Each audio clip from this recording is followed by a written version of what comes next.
and that is what it's going to look like. This is a heavy duty material, probably made out of aluminum, but man, it gives you a good feeling. Much better than, you know, those power cord grab handles or something like that. So the shorter ones do actually go in the front, and all you need to do here is remove the factory bolts. You've got 2 for the front, and you also have 2 for the rear. And the best part about these is you just reuse the factory hardware.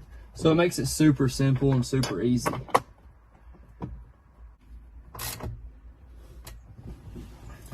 And just like that, you've got a super strong and secure grab handle. And the best part about this is it really goes with the look of the Bronco on the interior. Now you can see just how much room I have from the actual spot to grab it and the top. So you got plenty of clearance there, no matter how big your hand is.